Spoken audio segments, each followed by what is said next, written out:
the coalition win the election later this year, then Senator Jacinta Price has been charged with slashing government waste.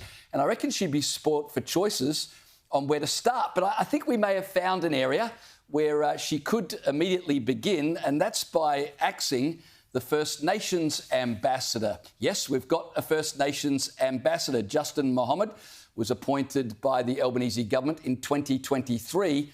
His initial brief was to engage regional partners in voice, treaty and truth, which is kind of curious because I'm not sure what our partners in the Pacific have to do with the Indigenous voice to Parliament here. But of course, when that failed at the referendum, his job was redefined to help counteract China's influence in the Pacific. And I'd be fascinated to hear what Justin Mohammed has done to frustrate Xi Jinping's ambitions. He did smoking ceremonies, did a lot of smoking ceremonies. They said, that's it, get rid of China. Maybe that was it. He's also been charged, get this, with helping to develop a First Nations foreign policy.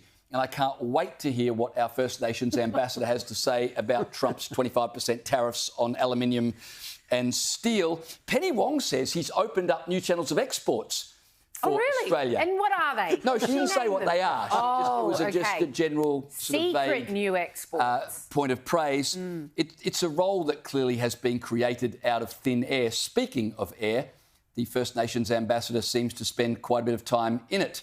In fact, the only people really happy with his role, I would say, is probably Qantas. Taxpayers have been spending $12,800 a month in the last half of 2024 paying for our First Nation ambassadors' international travel, hotels and meals. You can see there on the screen, no shortage of trips over the second half of last year to Geneva, to Vanuatu, to San Francisco, to Dubai, to Kansas City and Washington, to New York, to Paris, to Honolulu.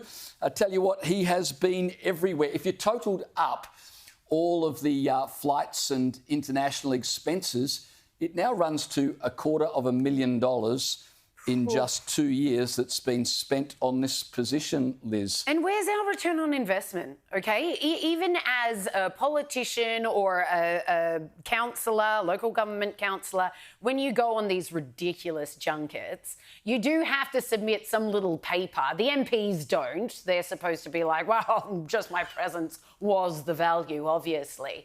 But the local councillors, they have to submit a paper just saying, look, this was what I got out of it, and hence the return on the investment the ratepayers have spent this money sending me over there.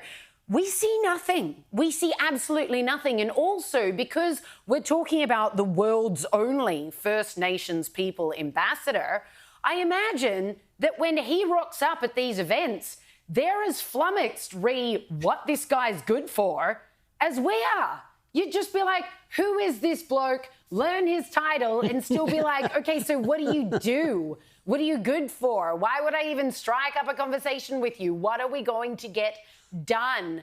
It's extremely ridiculous. We love doing these things, particularly the Albanese government loves doing these things that are world firsts.